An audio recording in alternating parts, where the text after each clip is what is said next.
Assalamualaikum warahmatullahi wabarakatuh. Nama saya Luqman Al-Hakim bin Nur Azmi.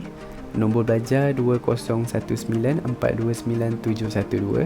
Saya dari kelas J4 EE 1123A1. Hari ini saya akan membincangkan tokoh yang saya pilih untuk membuat video assignment ni adalah merupakan tokoh Al-Kindi. Jadi nama sebenar tokoh Al-Kindi adalah Abu Yusuf Yaqub bin Ishaq bin Sobah bin Imran bin Muhammad Al-Kindi. Beliau merupakan tokoh cendekiawan Islam yang termasyhur bukan sahaja dalam peradaban Islam, tapi masyarakat Eropah juga mengangkat beliau sebagai tokoh yang terpenting dalam bidang falsafah, astronomi, matematik dan juga muzik. Tokoh Al-Kindi ini digelar sebagai falsafah Arab yang pertama kerana dia merupakan individu yang terawal dari bangsa Arab yang tergolong dalam falsafah.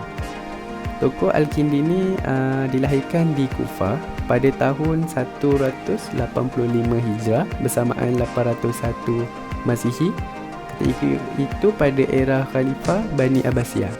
Jadi ayahnya sudah meninggal sejak tokoh Al-Kindi ni kecil lagi, tetapi beliau hidup dalam keadaan mewah kerana keturunan daripada golongan bangsawan.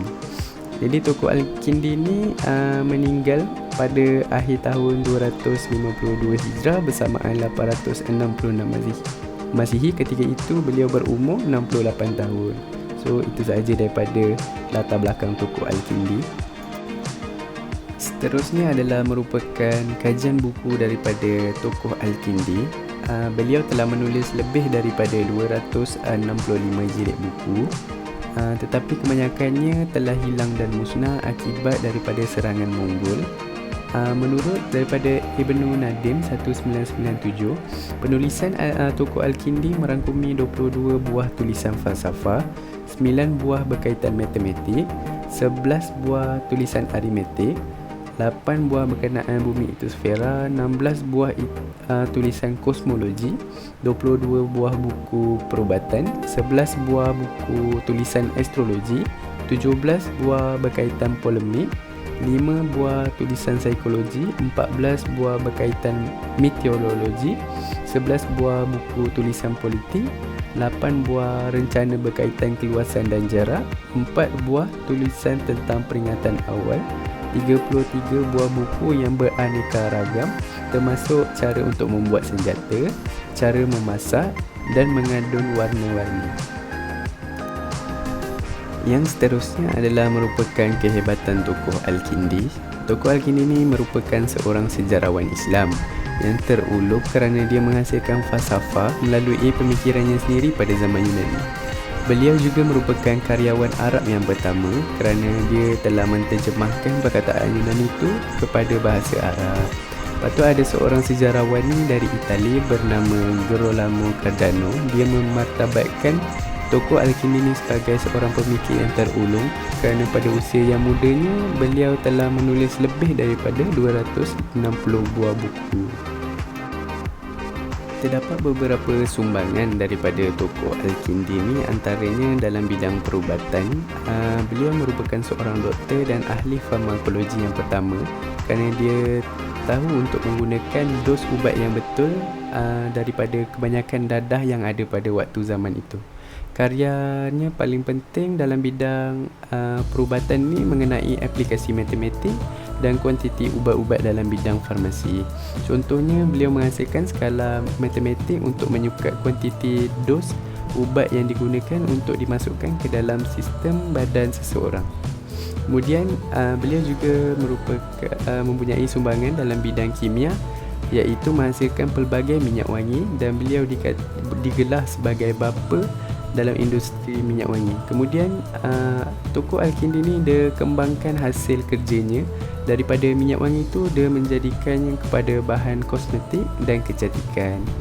Selain itu, kapur barus juga telah dihasilkan oleh tokoh Al-Kindi ini dan merupakan penghasilan yang terawal di dunia.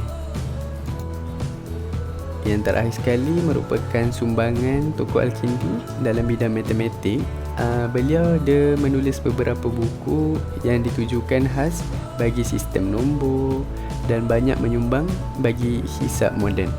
Al-Kindi ni telah menghasilkan pengiraan untuk menyelesaikan matematik termasuk aritmetik, geometri, garisan dan darab dengan angka mengukur masa dan jarak dan banyak lagi. Yang seterusnya adalah merupakan inspirasi tokoh Al-Kindi.